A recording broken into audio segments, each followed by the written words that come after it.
이 시간에는 교회란 무엇인가, 성도의 교회 생활은 어떤 것인가 같이 보고자 합니다.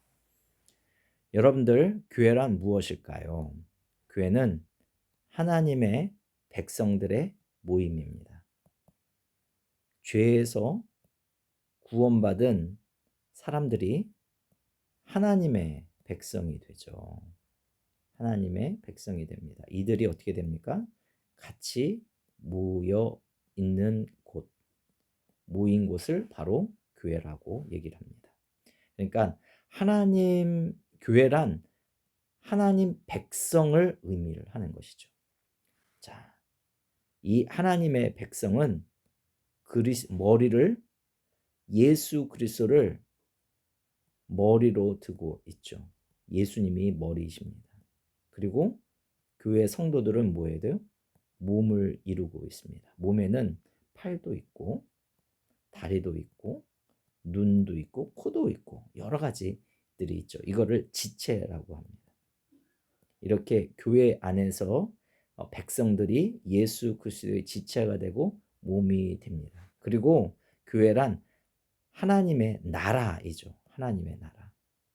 하나님의 나라. 하나님의 나라는 것은 통치를 합니다.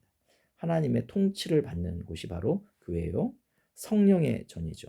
성령 하나님께서 임재하시고 역사하시는 곳이 바로 뭐예요? 교회라는 것입니다. 보통 교회하면 십자가와 종탑이 있는 이러한 곳을 교회라고 생각을 해요. 건물로 생각을 하잖아요. 그러나 교회라는 것은 건물인 거 맞습니다. 그러나 이런 면만 있는 것이 아니라 교회는 어떻게 돼요? 백성, 그렇죠? 사람, 그렇죠? 하나님의 통치가 있는 곳, 성령님의 임재가 있고 역사가 있는 곳이 바로 교회다라는 것입니다. 교회는 몇 개가 될까요? 교회는 그리스도의 몸된 교회는 하나입니다. 그러나 그리스도의 몸된 교회는 지교회들로 이루어져 있어요. 이 말은 무슨 말이냐? 우리 나라에도 보면 서울에 있는 교회, 그 다음에 이 전라북도에 있는 교회, 또 부산에 있는 교회, 강원도에 있는 교회, 이 교회들을 다 지교회라고 얘기를 합니다. 그런데 이 지교회들이 예수 그리스도 안에서 하나로 연합되어서 하나의 교회가 됩니다. 이것을 바로 그리스도의 몸된 하나된 교회라고 얘기를 하고, 하나된 교회지만 각각의 지체들이 있듯이 각각의 지방과 나라에서 그 나라와 지역을 섬기는 지교회들이 있습니다. 자, 이러한 교회는 하나이면서 동시에 여러 개다라는 것을 여러분 기억해 주시길 바랍니다. 또한 교회는 지상교회와 천상교회로 나눠져 있어요. 자, 지상교회라는 것은 이 땅 위에 있는 교회예요. 구원을 이루기 위해서 있는 교회입니다. 천상교회라는 것은 뭐냐? 지상교회에 있던 모든 사람들이 죽어서 하나님 나라에 가지 않습니까? 그러면 거기에서 승리의 찬송을 부르고 있어요. 그래서 성도들이 이 땅에 있는 동안에, 지상에 있는 동안에는 지상교회가 되고, 우리가 죽어서 하나님 나라에 들어가면 천상에 있게 되죠. 그럴 때에 그때도 천상에 하나님의 교회가 있게 됩니다. 결국에는 지상교회가 다 어디로 갈까요? 천상교회로 가게 됩니다. 지상교회와 천상교회는 하늘과 땅이지만 그리스도 안에서 하나가 되어 있습니다. 자, 또 교회에 대해서 유형교회와 무형교회가 있어요. 유형교회라는 것은 참 신앙을 고백하는 자들과 그들의 자녀들의 공동체를 말을 합니다. 유형교회라고 말을 하면은 쉽게 말하면 건물, 그렇죠? 눈에 보이는 건물, 또 눈에 보이는 사람들로 구성되어 있는 것을 유형교회라고 해요. 무형교회라는 것은 하나님의 택하심을 받아 이루어진 공동체를 말을 합니다. 즉 하나님의 통치가 있는 교회가 바로 무형교회의 모습이에요. 통치를 받는 공동체의 모습이 바로 무형교회입니다. 더 보겠습니다.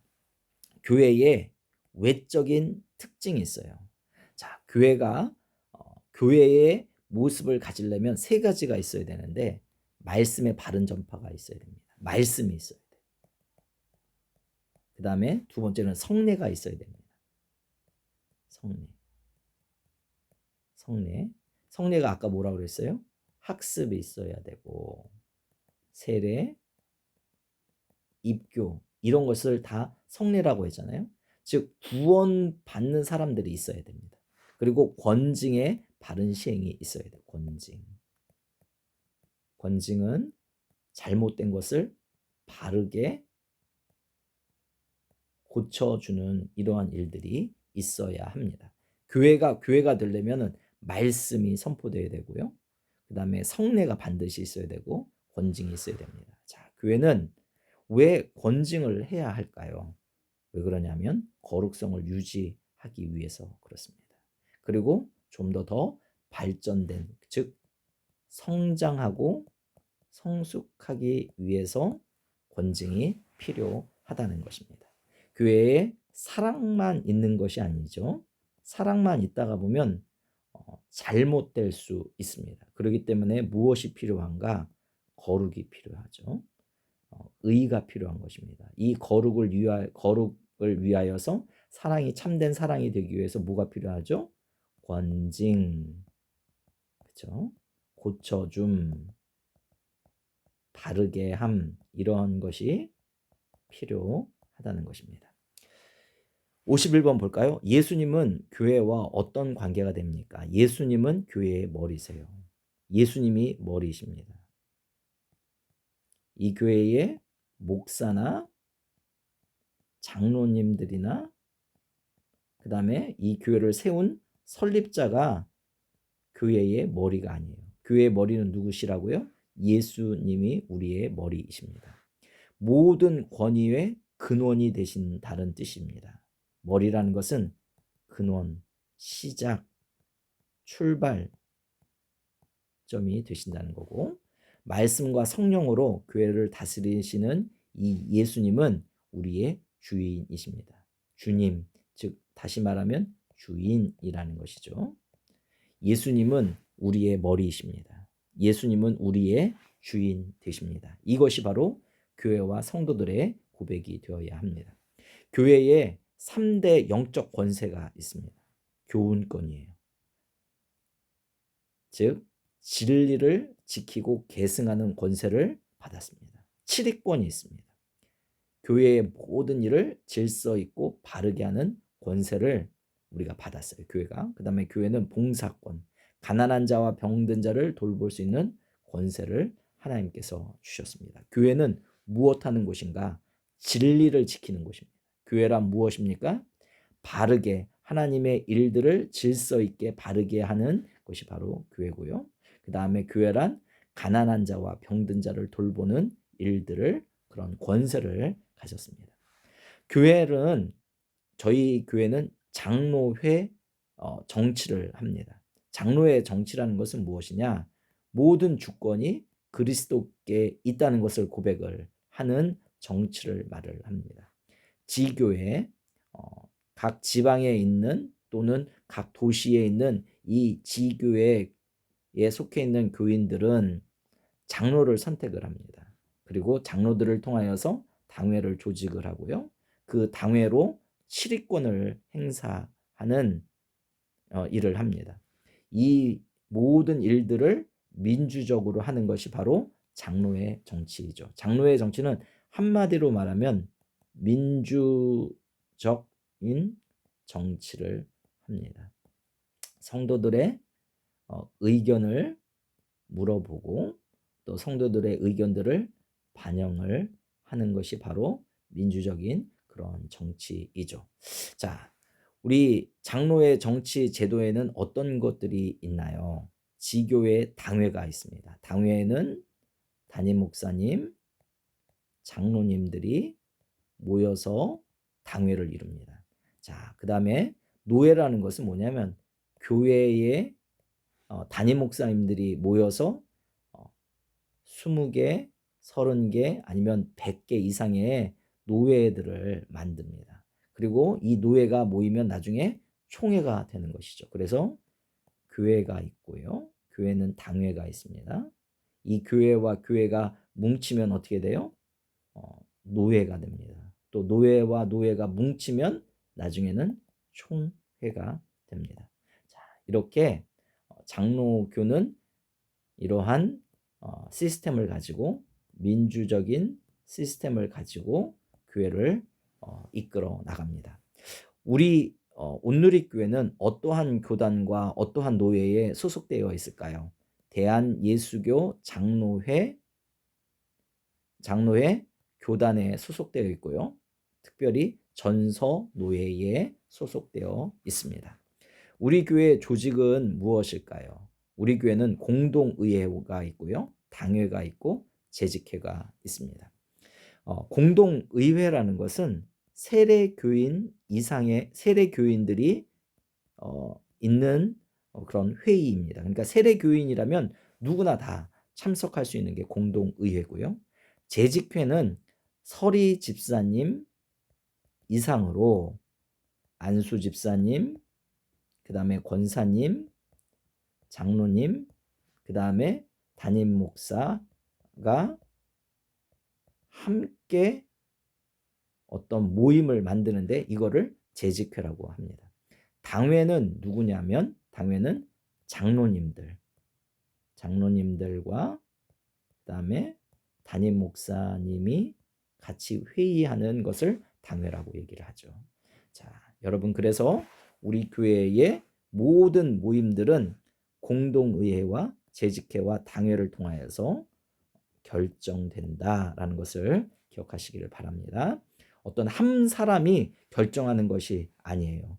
담임 목사님이나 어떤 장로님 한 분이 결정을 하시는 것이 아니라 당회에서 논의하고 의견을 나누고 그것이 다시 재직회를 통하여서 공동의회를 통하여서 통과되게 하는 시스템이 바로 장로의 정치라는 것입니다. 우리 교회의 담임 목사님의 이름은 무엇이고 교회 내에서 그의 역할은 무엇입니까? 자, 저는 저희 온누리교회 담임 목사인 저의 이름은 이수민 목사입니다. 그리고 저는 어떤 일을 하느냐? 교회를 대표하는 대표자이고요. 교회의 목회를 하는 목사입니다. 공동의회, 세례교인 이상이 되는 공동의회를 인도하고 당회를 인도하고 재직회를 인도하는 역할을 맡고 있습니다. 주일에 금할 일과 힘써야 할 일이 있죠. 일상적인 생업을 열심히 하셔야 됩니다. 상거래 일도 열심히 해야 합니다.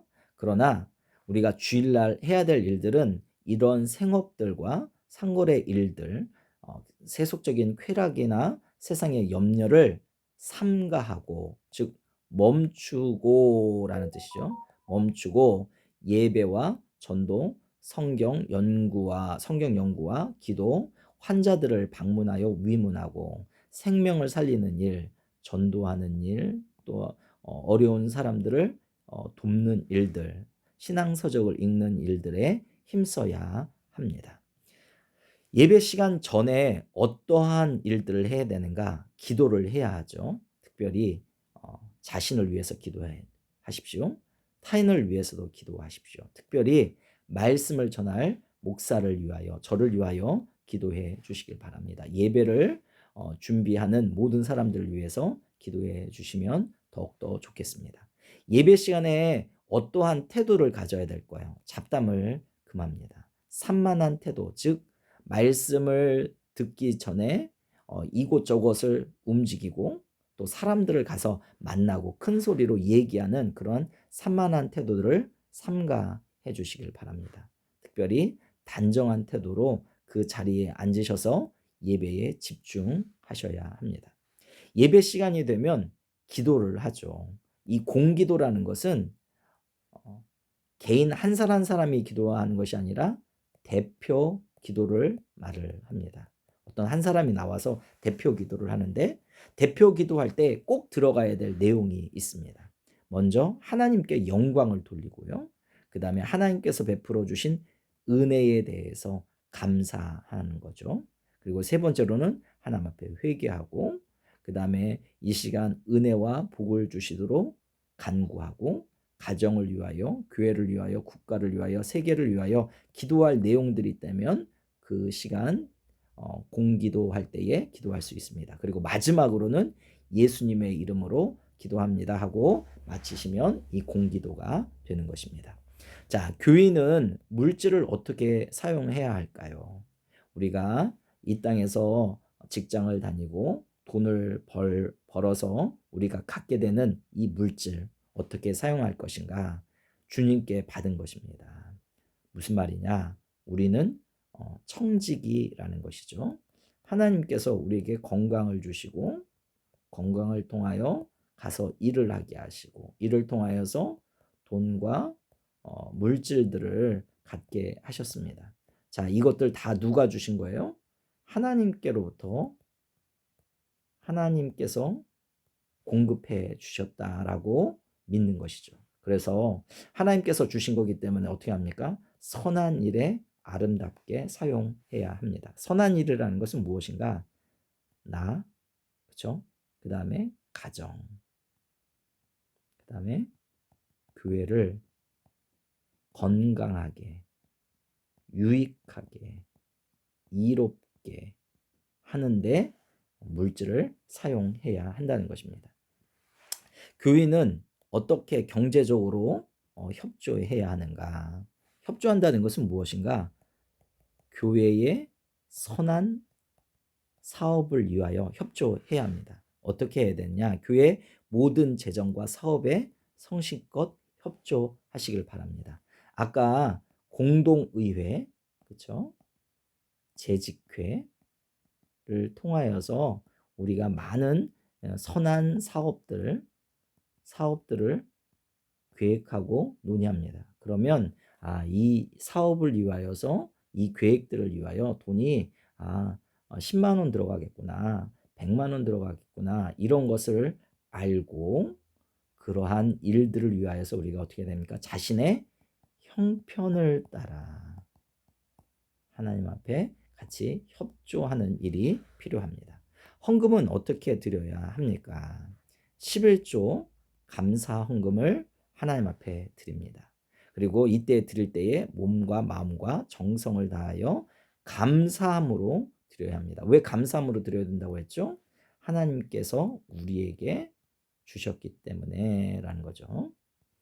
교인의 의무가 있습니다. 교인의 의무는 무엇일까요? 예배와 집회에 출석해야 합니다.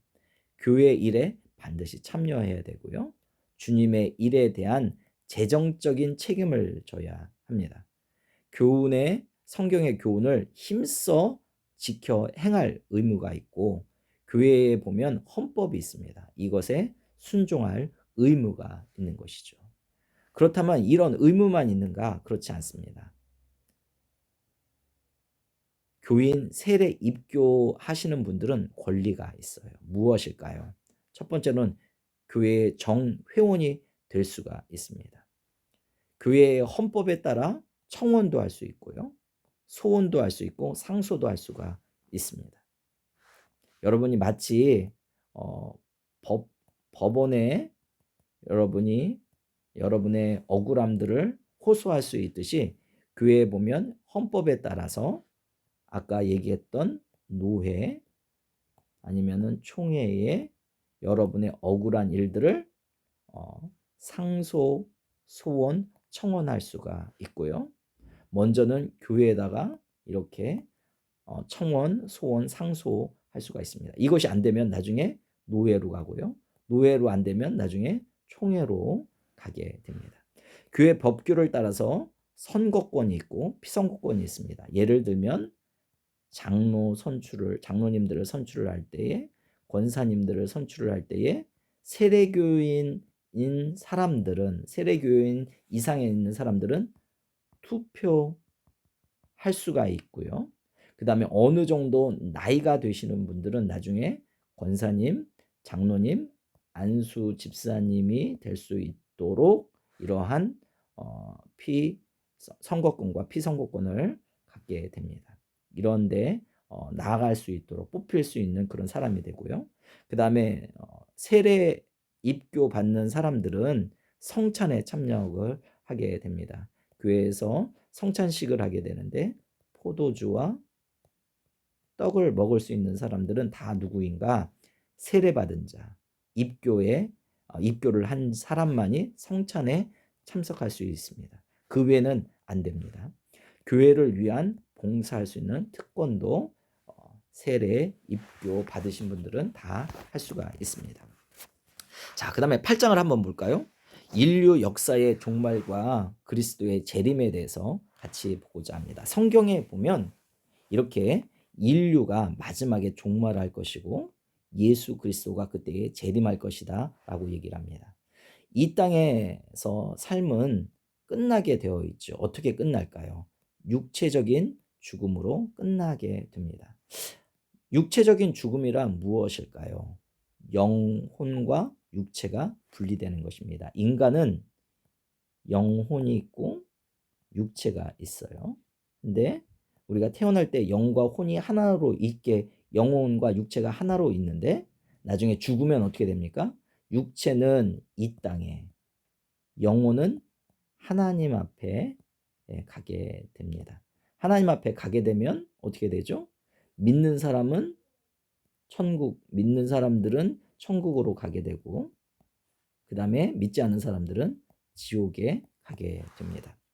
육체적인 생명의 끝이 바로 육체적인 죽음이다라는 것을 우리는 알게 되죠. 자, 사람이 도대체 왜 죽을까요? 죄 때문입니다.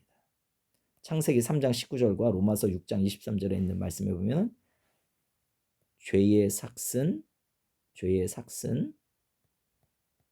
사망이라고 얘기합니다. 죽음인 것이죠. 왜 우리가 죽게 되는가? 나이가 들어서가 아니에요. 그것은 바로 우리의 죄 때문이다 라고 성경은 말을 하고 있습니다. 자, 그러면 성도의 죽음이 있어요. 일반 사람들의 사람들의 죽음도 있고 성도의 죽음이 있습니다. 여러분들은 예수 그리스도를 믿음으로 성도죠. 성도의 죽음은 어떻게 되느냐? 형벌이 아니에요. 그 다음에 영혼이 육체를 벗어나서 하나님께로 가는 것입니다. 그러니까 이 땅에서 살다가 어떻게 돼요? 저 하늘나라로 이사하는 것이 바로 무엇입니까? 성도의 죽음이라는 것이죠. 더 좋은 곳으로 이사하는 것이 바로 성도의 죽음이다 라고 그러는 거죠. 사람이 죽으면 어디로 가는가? 악인은 지옥으로 갑니다. 그러나 예수 믿는 성도는 천국으로 가게 되어 있는 것이죠. 지옥과 천국은 어떤 것이냐? 지옥은 하나님이 왜 지옥을 마련하셨을까요? 마귀와 귀신들 때문에 그런 거예요. 그런데 마귀와 귀신들을 쫓아가는 그러한 불신자들이 있습니다. 이 사람들을 위해서 형벌하는 것이 바로 지옥입니다. 원래 지옥은 누구를 위해서 만들었다고요? 원래 마귀와 귀신들을 가둬두기 위한 곳입니다. 그런데 하나님을 믿지 아니하고 불순종을 하면서 끝까지 마귀를 따라 살아가는 사람들이 있습니다. 그러면 하나님 어떻게 돼요? 어쩔 수 없이 이 불신자들도 이 마귀가 사는 귀신이 사는 지옥으로 보내게 됩니다. 천국은 어떤 곳이냐? 예수 그리스도를 영접한 사람들이 가는 곳이 바로 천국입니다. 천국에는 누가 있는가? 하나님이 계시고 천사가 있고 예수 그리스도를 구주로 영접한 성도들이 가게 됩니다. 한번 죽은 육체는 어떻게 될까요? 흙으로 돌아갑니다. 그러나 예수님이 재림하실 때에 영혼과 다시 결합합니다. 다시 말하면 우리가 죽으면 이 땅에 우리의 육신들이 다 이렇게 흙과 먼지로 있게 되죠. 그런데 우리의 영혼은 어떻게 돼요? 저 하늘나라로 영혼이 가게 됩니다. 그런데 예수님께서 재림하실 때에 이 영혼이 이 땅에 내려오게 되는데 이때에 흙으로 먼지로 있었던 이 육체가 이 영혼과 같이 결합하게 됩니다. 결합하게 됨을 통하여서 우리의 영원한 몸이 만들어지게 되는 것이죠.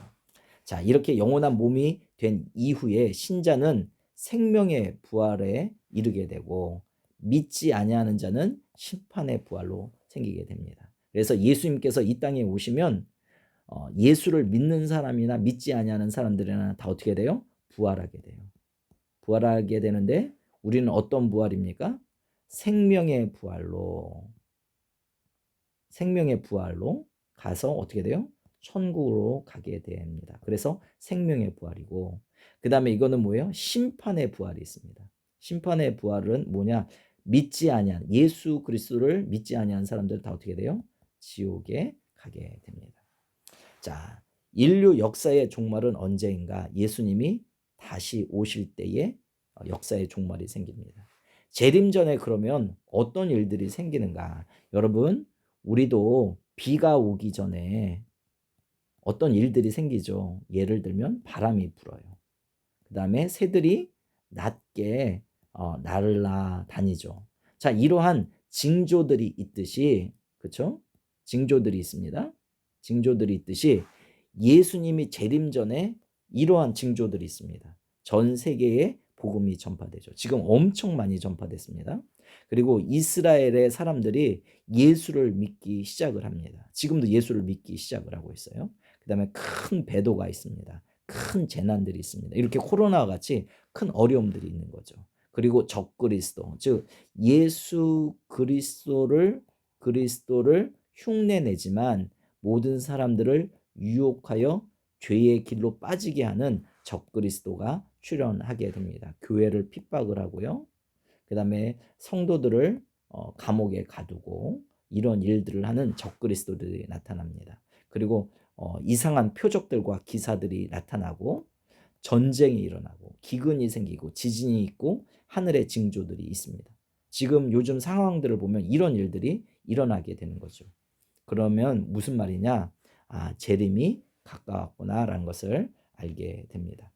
그리스도의 재림은 언제 될까요? 아무도 몰라요. 왜 그러냐? 오직 하나님만이 아십니다. 하나님이 정하신 때가 있습니다. 그때밖에 우리는 알지 못합니다. 하나님밖에 알지 못하는 거예요. 그러나 그날이 가까우고 있습니다. 아까 위에서 말한 이러한 징조들을 보면은, 이런 위에 있는 징조들을 보면 어떻게 됩니까? 그날이 가까우고 있다는 것을 알게 됩니다. 그리스도는 어떤 모습으로 재림하실까요? 육체적으로 오십니다. 눈으로 볼 수 있게 오신다는 거예요. 그러나 영광 중에 예수님께서 재림을 하십니다. 왜 재림을 하실까요? 재림의 목적은 무엇일까요? 신자에게는 상을 주시고 영생을 주신다는 거예요. 영생이라는 것을 주시기 위해서. 불신자들은요, 영원한 벌, 지옥을 주시기 위하여서 예수님이 재림하신다라는 것입니다. 감사합니다.